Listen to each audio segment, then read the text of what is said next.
Dobar dan majstori, dobrodošli u Zonu alata, ja sam Gagi. Evo, posle duže vremena imamo ovdje na testu stubnu bušilicu Parkside. Svi tražimo neku jeftinu stubnu bušilicu da može da završi posao, da nije ne znam ni ja šta skupo, jel tako? Vi znate da ja imam stubnu bušilicu, onu livenu, plavu, vidjeli ste verovatno u videima ako pratite kanal. To su mašine koje su neuništive. Sada, do njih je malo teže i doći, trofazne su, nisu za svakoga jer imaju neretko stotinu i više kilograma, pa nisu zgodne ni za teren, ni za poneti negde, niti za male radionice. Generalno, ovo ćemo sada pogledati da vidimo kako radi, šta radi, s obzirom da je bila super subota pa su ovo dali po ceni od 10.000 dinara, ako bude valjala, onda je ovo top priča.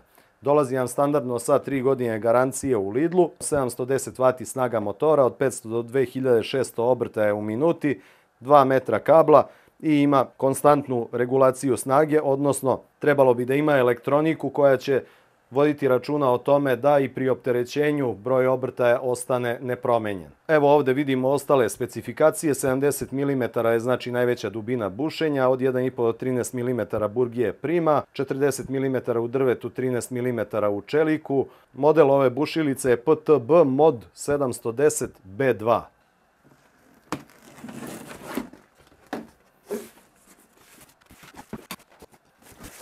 Evo, otpakovao sam je.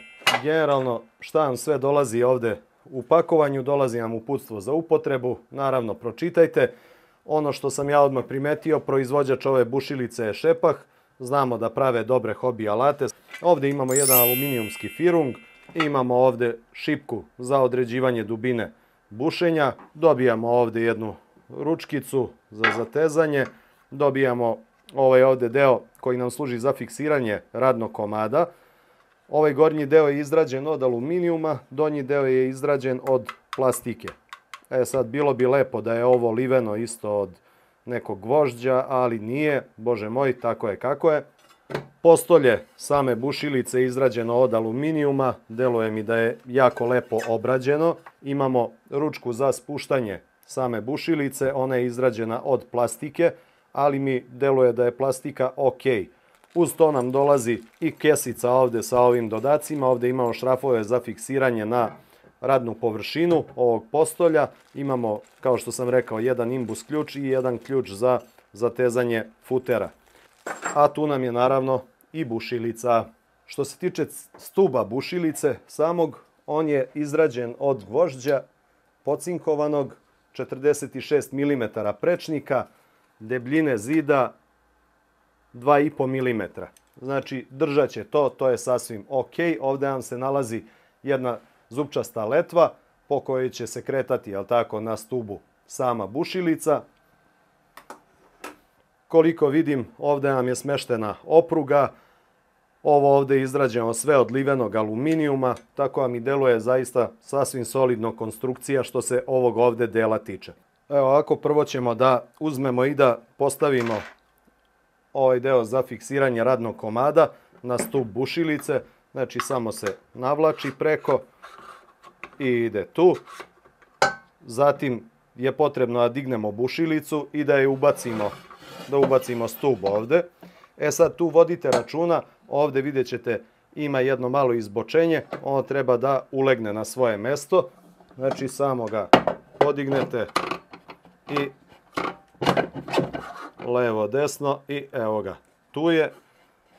Nakon toga imate ovdje dva mala šrafa bez glava, znači tu se nalaze, njih treba zategnuti.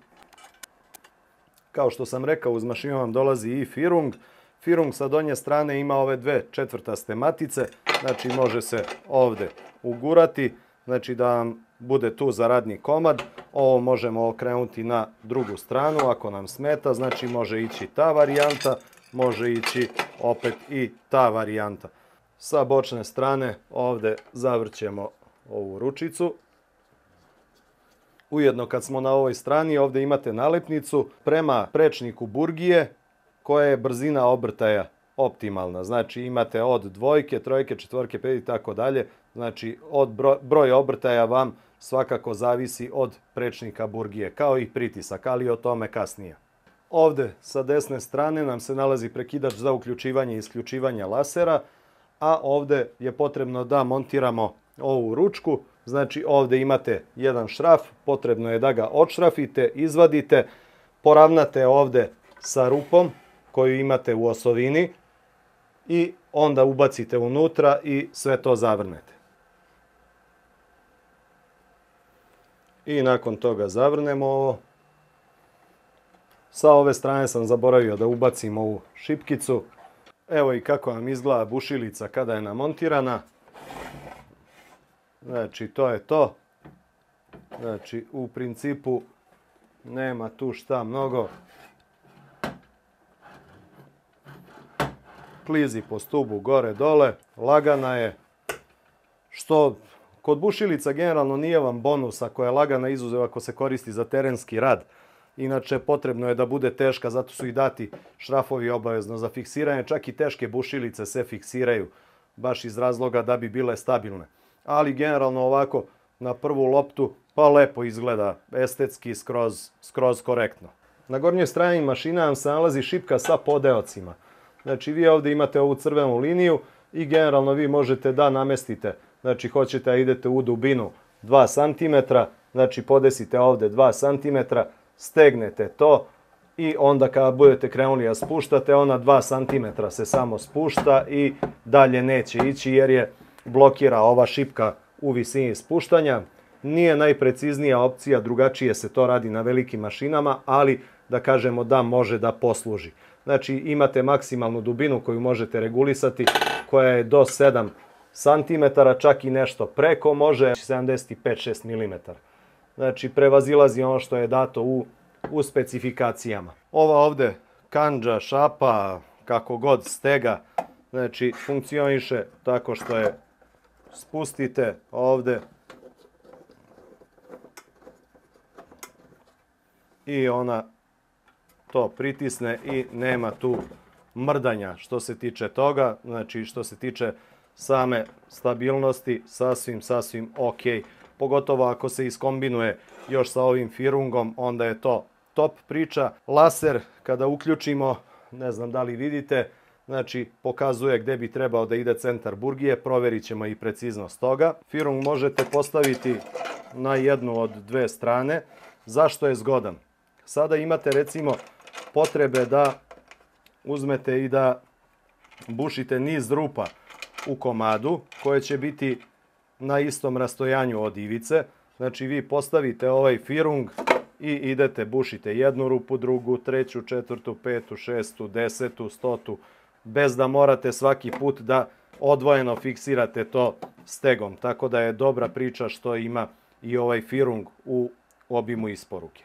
Opet vodite računa, naravno prilikom rada uvek je zgodnije firung postaviti da vas štiti, znači da se postavi firung sa ove strane, a sa one strane da ga stega pritisne još dodatno i onda je to dobra priča što se tiče bezbednosti. Znači u ovoj varijanti da bude, znači ovdje ide ovo, ovdje ide ovo, znači ovdje fiksirate firung, stoji tu, ovdje treba da se buši, pritisne se komad i on nema gde. Ne može da ga okrene na vas, ne može ni na jedan način da vas povredi. Sada ćemo da izvršimo merenje broja obrtaja po brzinama.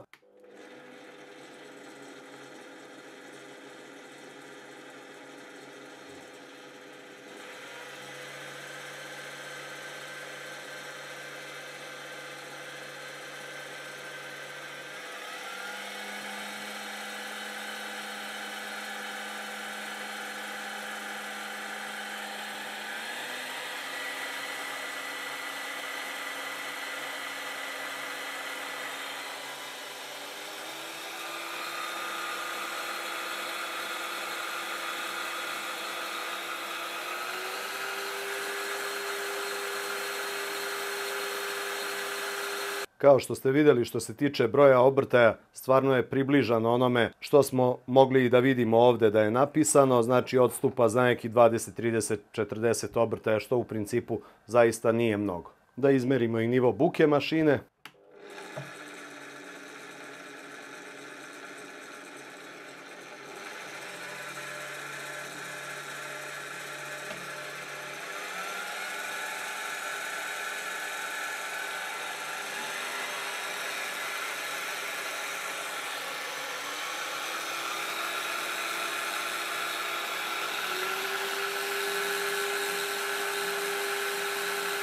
Generalno nivo buke dostiže 90 decibela, pa je zaštita za sluh poželjna.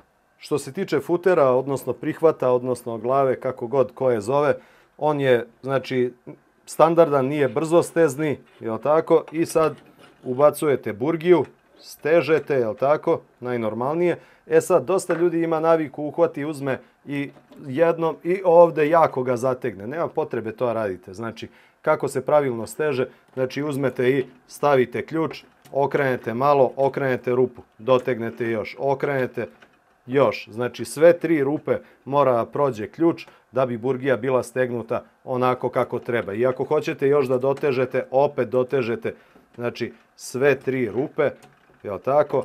I onda ste bezbrižni da to radi onako kako treba i da futer sam po sebi ne lomite.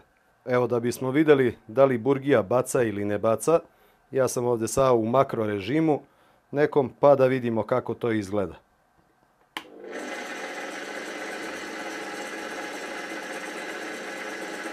Ja bih rekao da je idealno centrirano.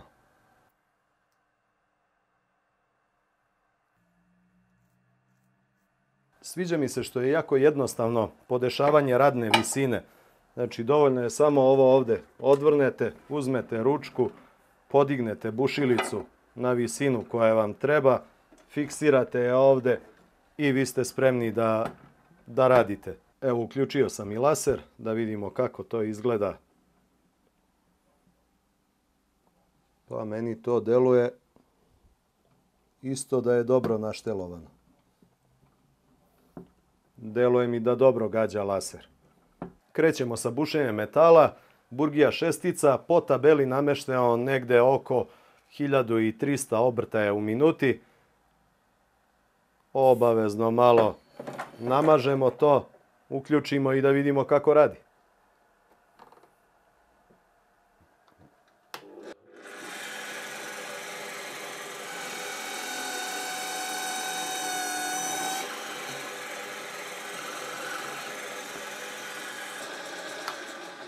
Burgija 8 mm.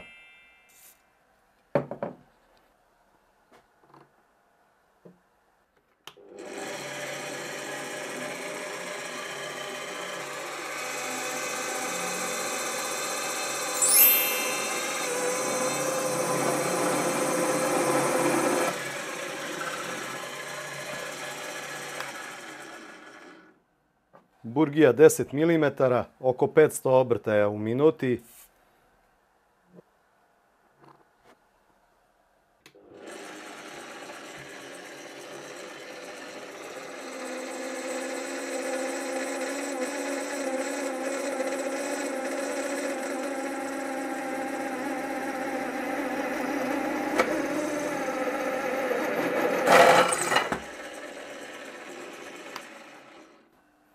Evo, to su te opasne situacije.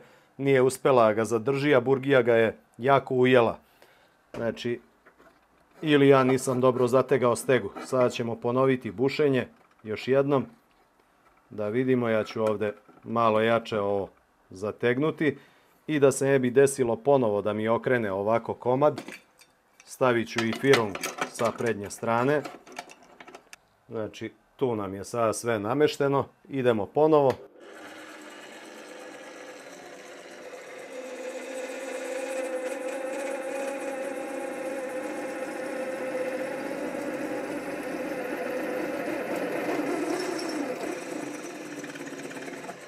Znači, bez predrupe, odmah smo išli 10 i evo vidite koliko znači sada ovaj firung napred što sam dodao. Znači, ne dopušta nikako da vam se komad okrene. Burgija 12 mm, opet bez predrupe bilo kakve, da vidimo da li može to izbuši. Mislim, regularno bih ja tu prvo bušio rupicu, jel?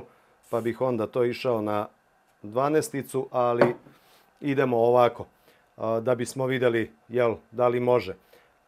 500 obrtaja u minuti. Ja bih voleo i to da može da bude manje od 500 obrtaja, ali nema veze, 500.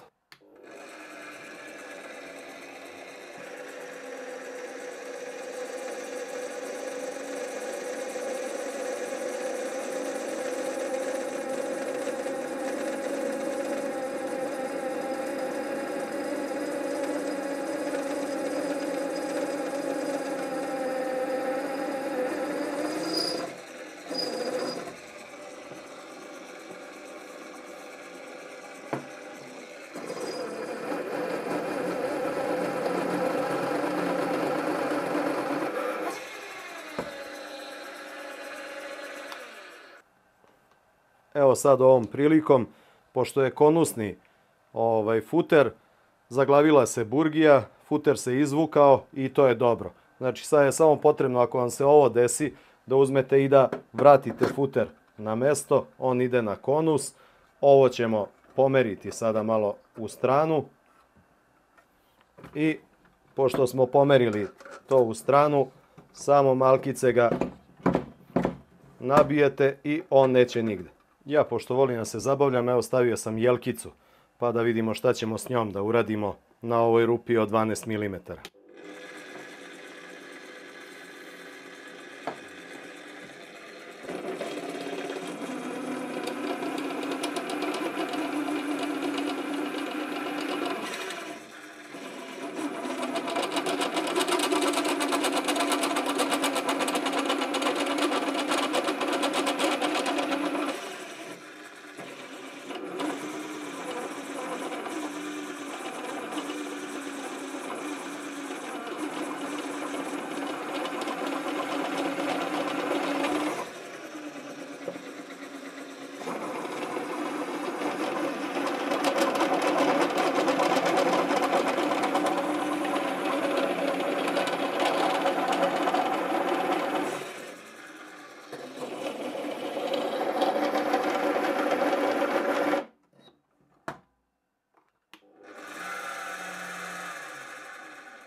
Isključila me je zaštita od preopterećenja, što je jako dobro. To nam je otprilike maksimum koji smo mogli izvući uz upotrebu jelkice.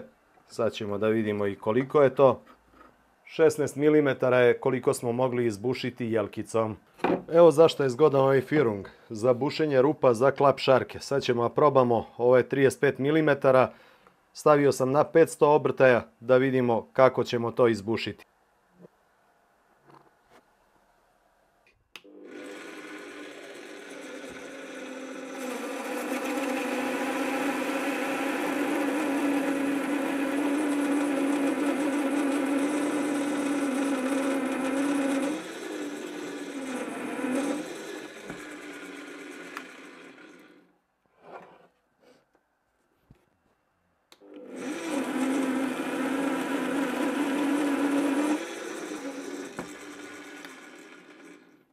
Evo nam je rupa za klap šarku jedna.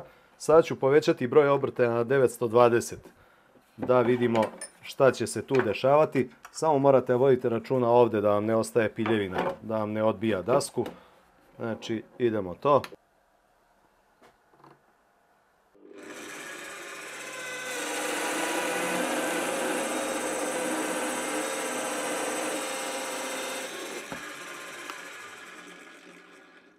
Bolja priča. Pošto za otvaranje klap šarki može se ići do 1000 obrtaja u minuti, 920 je neki optimum i kao što vidite bez problema. Gore sam graničnik dubine podesio da ne može ovdje preduboko, nego da buši onoliko koliko treba. Evo zašto su zgodne još ove mašine. Recimo imate situaciju, treba izbušite niz rupa, jel tako, za police. Podesite firung, podesite maksimalnu dubinu i samo idete i šljakate.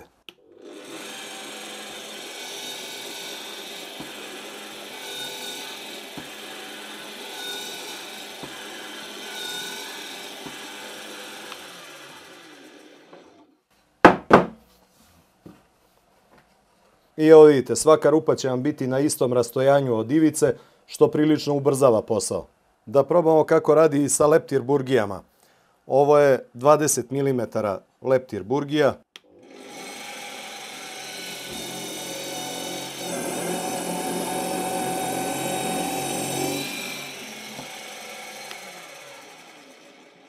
Trideset dva milimetra leptir burgija.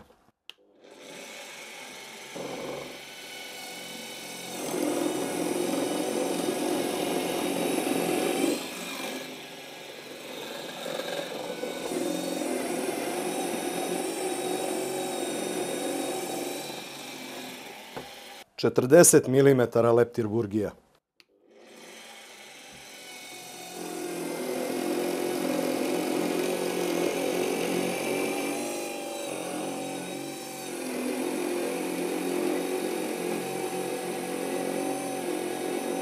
Kao što vidite, bez ikakve muke one to odrađuje.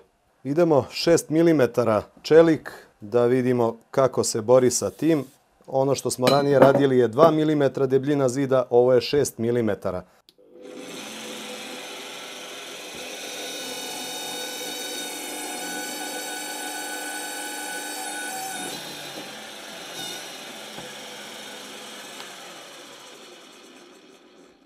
Burgija 6 mm, debljina materijala 6 mm.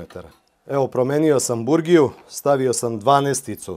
Sada ćemo da vidimo sa njom kakva je situacija. Ovu rupu od 6 da proširimo.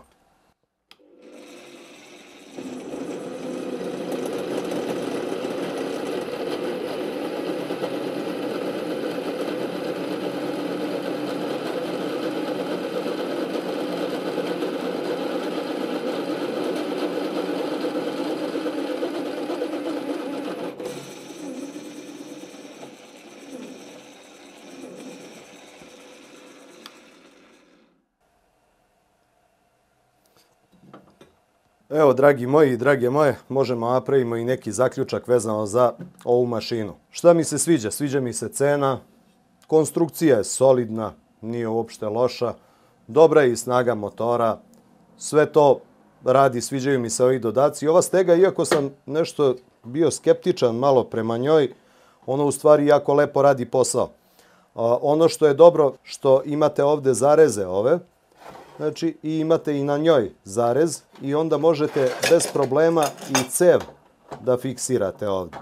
Znači, možete bez problema neku tanju cev da fiksirate i da bušite u njoj bez da vam leti po samoj mašini. Vidjeli ste ovdje da mi je spao futer bio prilikom bušenja. To je očekivano, to zna da se desi, pogotovo kad je mlada mašina. Znači, zna da sleti futer. Tokom vremena on se nabija bukvalno unutra na konus i nema šanse da on sam spadne. Generalno, veći je problem skinuti ga posle nego staviti futer, jel tako? Veći je problem što neće da spadne. Zbog toga ovdje iznad futera imate jednu maticu postavljenu koju ključem možete da odvijate lagano i ona izgura futer da biste mogli da ga zamenite. Vi možete staviti i brzosteznu glavu, znači bez ikakvih problema, tako da ova glava što je došla sasvim je pristojna, sasvim je ok, ne zvoni, ništa, znači lepo steže, lepo radi, ne proklizava, to je najbitnije, ostalo sve manje više. Laser je dobar, iznenađujuće, jel? Ima situacija gde on zakloni malo burgijom to pa se ne vidi lepo, ali čim se gore, jel, u trenutku pozicioniranja u stvari gde je i najbitnije, on je ok, posle toga vam više i ne treba ako ste vi odredili gde ćete bušiti rupu. Šta mi se ne sviđa? Zvuk mašine mi se ne sviđa. Ja sam navikao valjda na tu trofaznu moju koja šapuće dok radi, iako ima jedno 60 godina.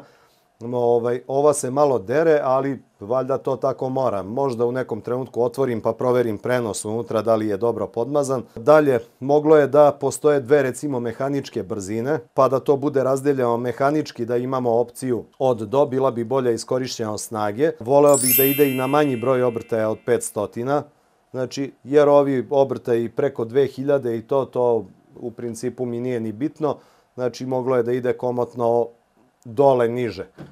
Bilo bi mi lepše da ide od 250 pa naviše nego što ide od 500, ali opet ok. Imamo u vidu da je ovo hobi stubna bušilica, da je ovo bušilica jedne niske, jako pristupačne cene, a za te pare ja mislim da je ovo ok kupovina. Pravo vam kažem, zatreba neki put da se i prenese bušilica, da se negde odnese gde se radi.